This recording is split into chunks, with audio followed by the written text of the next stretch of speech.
तो हाय नमस्कार दोस्तों, कैसे हो आप सब। आप सभी का वेलकम करता हूं यूट्यूब की एक और नई वीडियो में। आज की वीडियो भी बहुत ही ज्यादा इंटरेस्टिंग होने वाली है। तो चलिए बढ़ते हैं अपनी पहली न्यूज में हम लोग बात करने वाले हैं बिग बॉस के बारे में गाइस। तो जैसा आप सभी को होता हो कि मैंने न्यूज कवर करके आप सभी को फुकरा इंसान मनीषा रानी से गुस्सा हो गए थे और उनसे वो बात भी नहीं कर रहे थे, बेसिकली उन्हें इग्नोर तक कर रहे थे। और फुकरा इंसान के सारे फैंस सभी यही चाहते थे कि इन दोनों के बीच में सब जल्दी सॉर्ट हो जाए, जिससे एक दूसरे से अच्छे से बात करे और फिर से एक जैसा रहे। फाइनली फुकरा इंसान और मनीषा रानी एक जगह पर बैठते हैं, जहां पर मनीषा रानी फुकरा इंसान से ये पूछती है कि आप मुझसे गुस्सा क्यों हो, आप मुझसे बात क्यों नहीं कर रहे हो। फुकरा इंसान इसका रिप्लाई करते हुए मनीषा रानी को ये बताते कि जैसा तुझे पता ही है कि एल्विश की लड़ाई हो गई थी कल सबसे, तो उन लोगों को संभालने में मुझे बहुत मेहनत करनी पड़ी, जिसकी वजह से मुझे बहुत ही अजीब लग रहा था। घर में मैं बहुत ही टायर्ड फील कर रहा था और जब मैं एल्विश को समझा रहा था कि आप इन लोगों को इग्नोर करो, आप इनकी बातों पर ध्यान ही मत दो, और एल्विश को ये बता रहा था कि आपको घर में क्या करना चाहिए और क्या नहीं करना चाहिए और कैसे खेलना चाहिए, तो तू मुझे इस पर ज्ञानी बोलती है, जिससे मुझे बहुत ही गुस्सा। मुझे ज्ञानी पर्सन बोल के ऐसा टॉन्ट मारे थे यूजुअली जैसे हम पूजा मैम को मारते हैं। फिर मनीषा अपने रिप्लाई में फुकरा इंसान को ये बोलती है कि मेरा बिल्कुल भी ऐसा इंटेंशन नहीं था कि मैं तुझे ज्ञानी आदमी बोल के टॉन्ट मारूं। जब तू एल्विश को समझा रहा था तो मैंने सिर्फ माहौल हल्का करने के लिए एक मजाक किया था तेरे साथ, लेकिन तूने इस मजाक को बहुत ही ज्यादा सीरियसली लिया,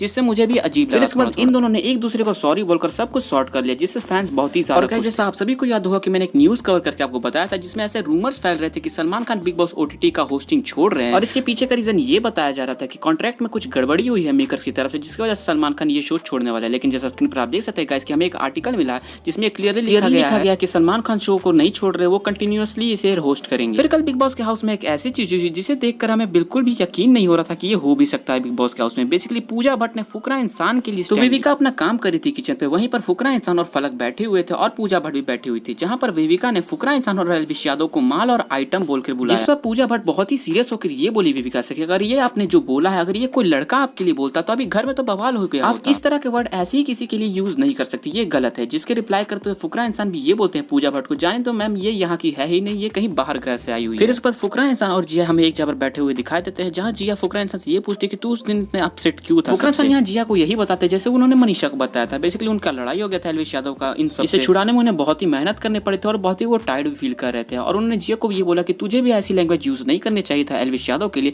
जिसके रिप्लाई में जिया मैंने एल्विश के लिए कोई भी रॉन्ग वर्ड यूज नहीं किया, मैं ऐसा क्यों करूंगी। फिर फुकरा इंसान जिया को ये बताते कि वो एल्विश को गेम के लिए इतना गाइड क्यों कर रहे हैं। बेसिकली इसका रीजन देते हुए फुकरा इंसान जिया से ये बोलते हैं कि मैं भी जब बिग बॉस के हाउस में आया था तो मुझे ये सब बातें पता नहीं थी, जिसकी वजह से मैंने बहुत गलती की थी बिग बॉस के हाउस में, और मैं नहीं चाहता कि एल्विश भी वो गलती करे जो मैंने की थी। एल्विश मेरा बहुत ही अच्छा दोस्त है, इसलिए मैं ऐसी बातें उससे करता रहता हूँ, वरना अगर वो मेरा दोस्त नहीं होता तो मैं ऐसी बातें उससे करता। फिर इसके बाद हमें बिग बॉस के हाउस में नॉमिनेशन टास्क देखने को मिलता है, जिसका इंतजार सभी कंटेस्टेंट कर रहे हैं। बेसिकली इस टास्क का नाम था भूखा शेर, जिसमें एक कंटेस्टेंट दूसरे कंटेस्टेंट का तकदीर डिसाइड करेगा। बेसिकली कंटेस्टेंट के सामने कुछ लॉकेट्स रखे होंगे जिन पर बिग बॉस के कंटेस्टेंट का ही फोटो होगा, जैसा स्क्रीन पर आप देख सकते हैं। और जिस कंटेस्टेंट के पास किसी अदर कंटेस्टेंट का लॉकेट होगा, बेसिकली वो ये डिसाइड करेगा कि वो नॉमिनेट होगा। और इस टास्क में रिस्क ये है कि इसमें कोई भी कंटेस्टेंट अपने आप को सेव नहीं कर सकता है। फिर ये टास्क स्टार्ट होता है जहां पर सभी कंटेस्टेंट को उनके अपोजिट कंटेस्टेंट के लॉकेट्स दे दिए जाते हैं। लेकिन फुकरा इंसान बेसिकली एक चीज से बहुत ही ज्यादा नाखुश होते हैं इस टास्क में। जब बिग बॉस सभी कंटेस्टेंट को उनका लॉकेट दे रहे थे तो पूजा भट्ट को विविका का लॉकेट, और इसे देखकर फुकरा इंसान बहुत ही ज्यादा नाखुश होते हैं। जैसा आप सभी को पता होगा कि पूजा भट्ट और विविका कितना साथ रहती है एक साथ, और ये दोनों आपस में एक दूसरे को बचा। फुकरा इंसान ये भी बोलते हुए हमें दिखते हैं कि अगर आपको ये टास्क कराना ही था तो आप ऐसे कंटेस्टेंट को चुनो ना, जो ऐसे कंटेस्टेंट को ना उसका लॉकेट दो जिसका बनता ही नहीं है उसके साथ। फिर इस टास्क को करने में हमें बहुत ही ज्यादा मजा आता है। और फुकरा इंसान ये भी बोलते हैं कि नॉमिनेशन टास्क को लेकर सभी लोग अपने फ्रेंड्स को बचाने के लिए बायस्ड हो ही जाते हैं। अगर मेरे पास फलक का लॉकेट ना होकर एल्विश का लॉकेट होता तो मैं तो अड़ जाता कि मैं उसे नॉमिनेट कभी नहीं करूंगा। तो एल्विश यादव फुकरा इंसान से ये पूछते हैं कि क्यों नहीं करता। फुकरा इंसान इसका जवाब देते हुए ये बोलते हैं कि तू अपना भाई है यार, तू अपना दोस्त है। फिर एल्विश यादव इसका रिप्लाई करते हुए ये बोलते हैं कि मैं भी तुझे नॉमिनेट कभी नहीं। फिर इसके बाद फुकरा इंसान अपना मास्टरमाइंड गेम हमें स्टार्ट करते हुए दिखाई देते हैं, जहां पर वो अदर कंटेस्टेंट के पास जाते हैं और उन्हें ये बोलते हैं कि तू इसे नॉमिनेट कर दे, तू इसे नॉमिनेट। जैसे कि फुकरा इंसान आशिका के पास जाता है और उन्हें कन्विंस करते हैं कि आप जैड को नॉमिनेट कर दो। ऐसे ही वो विविका के पास भी जाते हैं और जहां पर वो उनको ये बोलते हैं कि पूजा भट्ट को नॉमिनेट कर। इसका रिप्लाई करते हुए विविका उनसे ये बोलती है कि मुझे तू मत बता कि मुझे क्या करना, तू मुझे मैनिपुलेट कर रहा है, मैं अपने से करूंगी अगर मुझे नॉमिनेट करना होगा तो। फिर इसी टास्क के दौरान हमें एक बहुत ही शॉकिंग चीज देखने को मिलती है। बेसिकली फुकरा इंसान और जिया एक जगह पर बैठकर बातें कर रहे हैं, जहां जिया फुकरा इंसान के लॉकेट से रिलेटेड कुछ बात कर रही थी और उन्हें अपना प्यार दिखा रही थी। जब फुकरा इंसान वहां से उठकर जाने लगते हैं तो वो ये अलगार की वही लाइनें गाने लगते हैं जो एल्विश यादव ने उनके हिंट के तौर पर बताया। सांपों से भरा ये समंदर, पीठ पीछे घोपा इन्होंने मेरे, जिससे हमें ये समझ में आ गया था कि एल्विश यादव का ये हिंट फुकरा इंसान समझ गए। फिर इसके बाद फाइनली नॉमिनेशन टास्क स्टार्ट होता है, जहां पर सभी एक्टिविटी एरिया में आते हैं और जहां पर वो एक दूसरे को नॉमिनेट करने वाले थे। तो जब फुकरा इंसान की बारी आती है तो उन्हें फलक का लॉकेट मिला था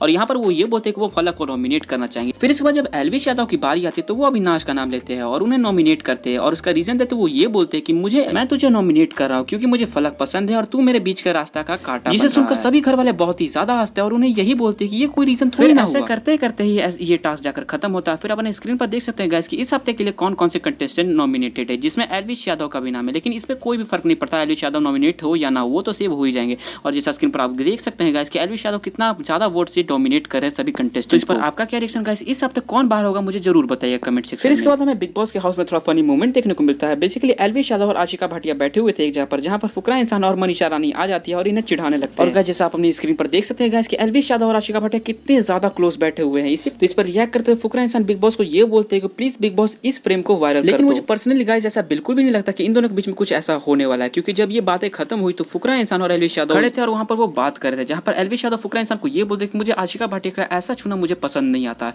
तो फुकरा इंसान उन्हें यही समझाते हैं कि अगर तुझे पसंद नहीं आता तो आशिका को जाकर मना कर सकता है, मेरी बात अलग है क्योंकि मैं ऐसे ही नेचर में ढल चुका हूं। इसके बाद हमें बिग बॉस के हाउस में एक और इंटरेस्टिंग चीज देखने को मिली, जहां पर जिया और फलक एक जगह पर बैठकर बातें कर रही थी और उन्हें ये लग रहा था कि फुकरा इंसान और आशिका कुछ चल रहा है। फलक और जिया एक जगह पर खड़े होकर यही बात कर रही थी कि शायद आशिका और फुकरा इंसान का कुछ चल रहा है। इसका रीजन देते हुए फलक को जिया को ये बताती है कि अभिषेक जैसे बात कर रहा है आशिका से, उसने तो आज तक हमसे ऐसी कभी बात नहीं की, जबकि हम 30 दिनों से इस घर में बैठे हुए हैं। तो इसी का रिप्लाई करते हुए जिया भी फलक से ये बोलती है कि हाँ तू सही बोल रही है, जैसे वो फिजिकली अट्रैक्ट हुआ आशिका से, वो शायद आशिका से फिजिकली अट्रैक्ट हो गया जिसका वजह से वो ऐसी बातें कर रहा है। और इस पर रिप्लाई करते हुए फलक उनसे ये बोलती है कि तुझे पता ही है कि उसके सामने ही आशिका ने बिजली के झटके खाए थे, जिससे अभिषेक को भी बुरा लगा। फलक जिया से ये भी बोल रही थी कि अगर किसी लड़की को किसी लड़के के चलते प्रॉब्लम होती है तो वो लड़का पिघलता है उस लड़की के लिए। फिर ये दोनों जब फुकरा इंसान के सामने जाती है तो फुकरा इंसान को ये लोग दोनों बहुत ही ज्यादा टीज करती है, जहां पर वो उनसे यही पूछती है कि तेरा और आशिका का कुछ चल रहा है क्या, जिस पर रिप्लाई करते हुए फुकरा इंसान उन्हें यही बोलते हैं कि नहीं हम दोनों के बीच में ऐसा कुछ नहीं है, हम फ्रेंड्स हैं। तो इस पर आपका क्या रिएक्शन गाइस मुझे कमेंट सेक्शन में जरूर बताइएगा। ये थे कुछ बिग बॉस से रिलेटेड न्यूज। तो चलिए बढ़ते हैं अपनी अगली न्यूज। अपनी अगली न्यूज में बात करने वाले हैं ट्रिगर्ड इंसान के बारे में गाइस। तो ट्रिगर्ड इंसान को यूट्यूब पर 9 साल हो चुके हैं, तो इसके ही नाम से ट्विटर पर एक ट्रेंड चल रहा है, जैसा स्क्रीन पर आप देख सकते हैं